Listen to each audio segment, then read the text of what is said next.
This week on Waterways, champion trees of South Florida, and LIDAR, mapping the seafloor.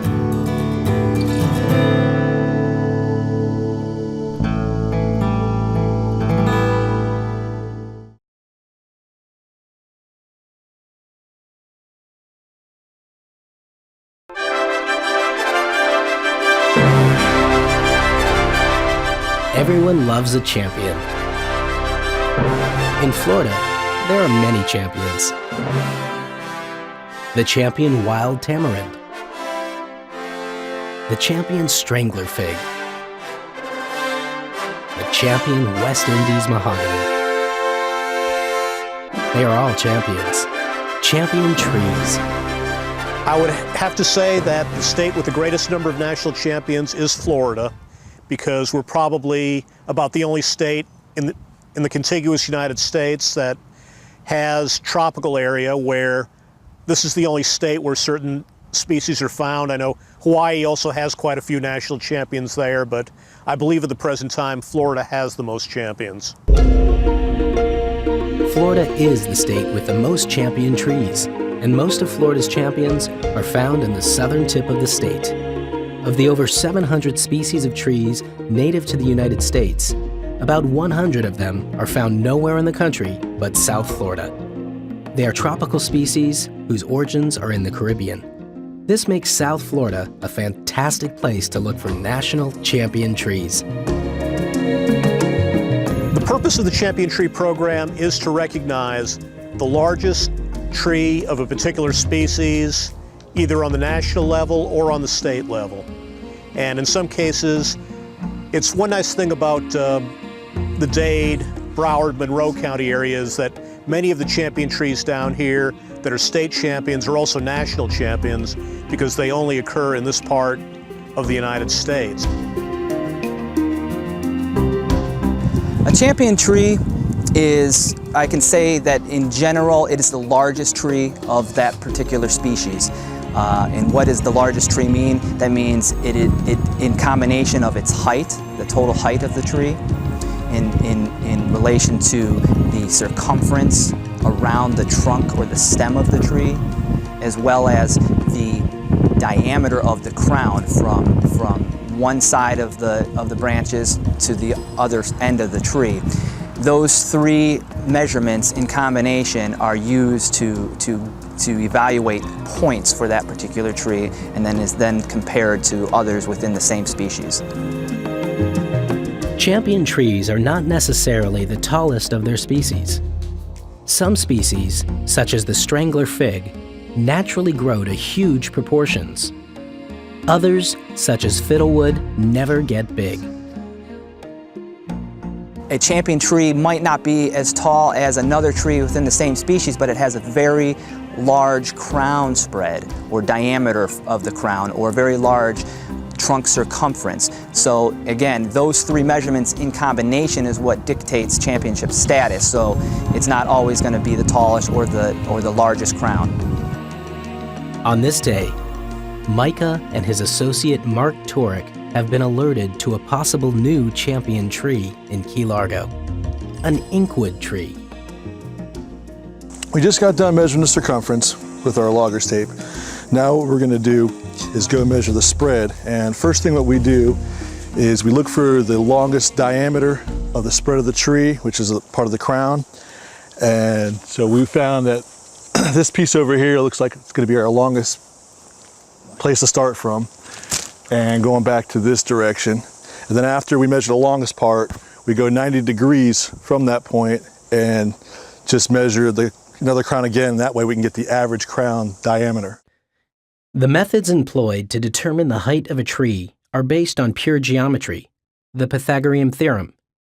Professional foresters use an instrument called a clinometer. But if you don't own one of these tools, you can use a simpler method to estimate a tree's height, called the stick method. Find a stick that's the same length as your outstretched arm with your fist clenched, and hold it in front of your face. Position yourself so that the top and bottom of the stick are aligned with the top and bottom of the tree. Then, measure the distance from the tree to yourself. That distance will be approximately the same as the tree's height. What I got here are our measurements on our crown spread. Our longest side we had was 28 feet. The shortest side, that was 90 degrees to the longest part, was 27 feet, so only a foot difference. The circumference of the tree was 47 inches, and the height of the tree was 47 feet. We could have a champion tree here at 101 points. The last step is to mark the coordinates of the tree on the GPS, so the tree can be located in the future.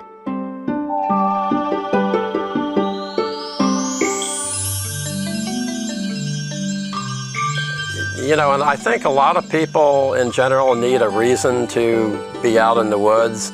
Some people use butterflies to go out and look at butterflies. Some people go bird watching to go out in the woods. Some people go out and fish and hunt.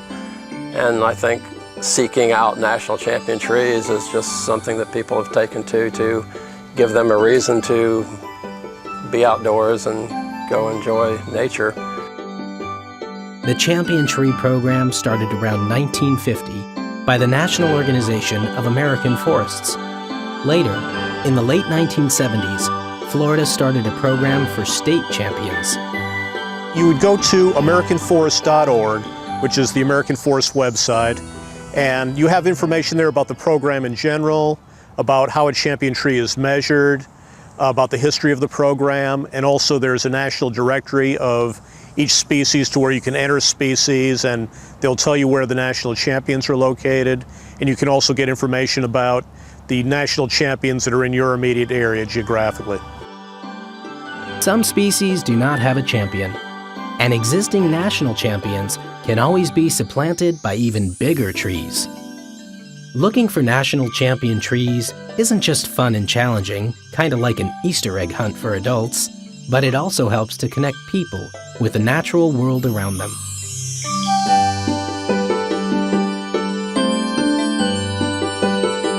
It's that whole, you know, mine's bigger than yours philosophy, that the thing about national champion trees is if there is no champion, then go find a big one of those species and nominate it.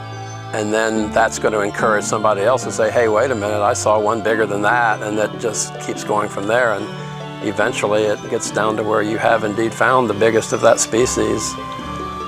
And it's just kind of a cool recognition for a tree to have lived long enough to be a national champion. One of the national champion trees that calls Florida home is in Costello Hammock Park in Miami-Dade County, a false mastic tree measuring over 110 feet tall. This is the national champion, and it's kind of cool that these tropical national champion trees are we almost have a monopoly on them, because a lot of these trees that are of tropical origin only occur in the southern tip of Florida. So when you're talking about national champion trees, you know, if you're not in southern Florida, you can't find this species growing in the wild. Anyone can participate in the Champion Tree program. Before a tree is officially listed on the register, the professionals come out and verify the measurements and confirm the tree's identification. And sometimes that's something obvious, but other times just the nuances between two species of the same genera, or even two species that look alike, where we feel like we do need to have a professional verify it. But as far as citizens, individual citizens, taking the initiative to find trees and nominate them and measure them and photograph them, we will take nominations from any and all comers. The Champion Tree program emphasizes native species, but some introduced species that have become established and have not shown a tendency to become invasive are also recognized as champions. It's one thing that we've found over the past several years is that native trees have a number of advantages over either introduced or exotic species. And I think the 2004 and 2005 hurricanes, in spite of all the damage they wrought and everything like that, we found out some very important lessons. And we found that the native trees hold up a whole lot better than the introduced or exotic trees do. Native landscaping is a good thing. Native trees are adapted to their environment and therefore need little, if any, attention. Plus, native wildlife depend on many of the native trees for food. The threatened white-crowned pigeon, for example, feeds on fruits of some 30 native tree species. Butterflies and hummingbirds sip the nectar of native flowers. Many native trees are the larval host plants for specific butterfly caterpillars. The value of the trees here, depending on who you are, imagine yourself a bird flying over Miami and looking down, you know, these forests like Caslow Hammock, Matheson Hammock, and any of these little nature preserves that are in urban areas. These are the places where birds are going to head, and so therefore this is the place where bird watchers are going to come too. Before the colonization of South Florida, there were 186,000 acres of pine rockland on the Miami Ridge in Dade County. Today, fewer than 4,000 acres remain. As of 2008, about 50 South Florida tree species were listed by the state as endangered or threatened. The preservation of the remaining habitat is necessary for the survival of these trees, for the wildlife that depend upon them, and for the people who enjoy the peace of mind that comes with experiencing natural areas. There's 900 people a day moving to Florida, and these people are coming from all parts of the world, and so that's just asking for abuse of natural areas, because if you don't understand it or you don't have an appreciation for it, then these natural areas can be abused. So I think just through education, that problem can be resolved. But just the fact that a burgeoning population is going to eventually be overwhelming to some of these natural areas. Some of these national champion trees survived to become champions, even though they were on private property, like the champion wild tamarind in Miami-Dade County, or the champion West Indies mahogany in Key West.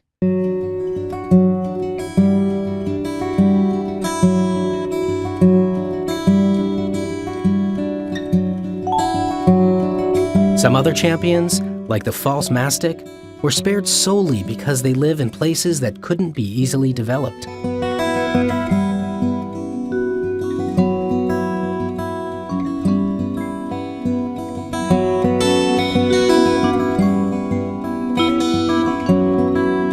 The people that preserved these hammocks weren't preservationists, so to speak. The equipment in those days wasn't enough to clear a hammock very easily. So they were clearing pine rocklands that surrounded hammocks and leaving the hammocks just because of their pretty formidable forests to be pushing down with a bulldozer. So that's why you see Caslow Hammock here, Matheson Hammock, parts of Old Brickell Hammock. It was because of the equipment of the day was just too small to deal with it. Today, there is no final frontier. There are no technological bounds for development in remaining natural areas.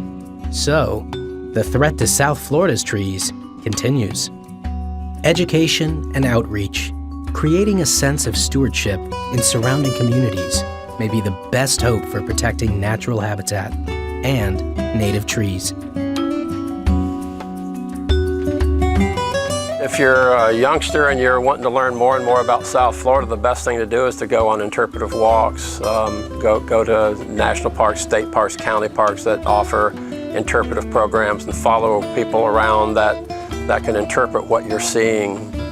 A lot of people can look at things and not see certain things, so a good interpreter should be able to help out the most. And then of course there's a plethora of books out there as well as various websites, but do what I did when I was a kid. I just got out in the woods and spent as much time as I could out there and hung around with people who knew what they were talking about, hung around good bird watchers, hung around good botanists, and followed in their trails, and then went back out on my own to reinforce what I learned. And nature is the best teacher, so get out there amongst it. Although trees often outlive us, they succumb to age, disease, and insects, wind, rain, drought, the chainsaw buzz of development. It is important to maintain a healthy environment that allows trees to grow to champion status. Well, for people to participate in locating and nominating champion trees, they have to begin with maybe not necessarily a love of the outdoors, but at least a curiosity about the outdoors. And I think it's a way of stimulating that interest among people that might be sedentary or indoor people to begin with. And it's just something, I think that's part of our agency mission, is to get people interested in the outdoors, in conservation, in how natural areas are managed. And I think the Champion Tree Program is an excellent conduit for that. But there's more to a champion than just its size. Big trees provide more shade and more places for wildlife to perch and nest. Big trees sequester more carbon dioxide, trap more pollutants, and clean more of the air and water. Big trees are symbols of all the good work trees do for the quality of the environment and our quality of life.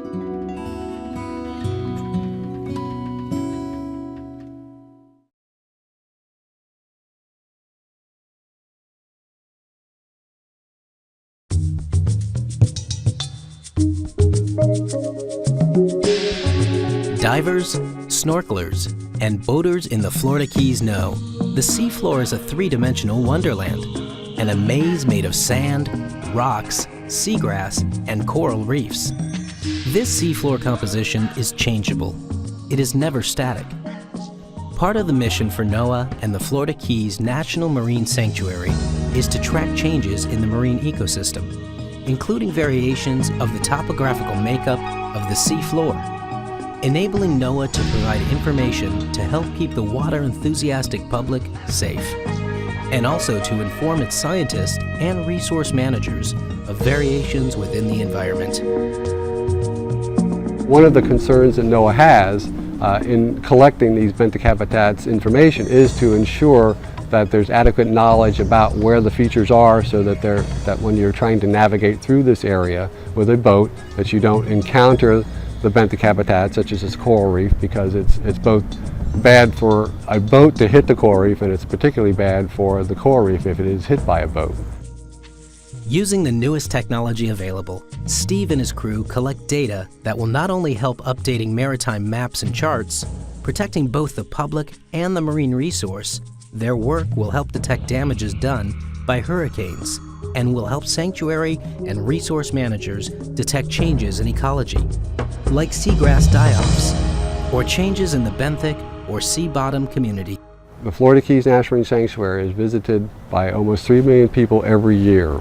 It is visited by more than any other sanctuary in the entire sanctuary program. It's important for NOAA to have updated, accurate maps of the benthic habitats of the Florida Keys, because when you have 3 million people visiting the Keys every year, you want to know where the people are using the marine ecosystem, what potential impact they may be having on the marine ecosystem, and just keeping track of where they go within the Florida Keys National Marine Sanctuary itself. The technology employed by Steve and his team is done by sea and by air.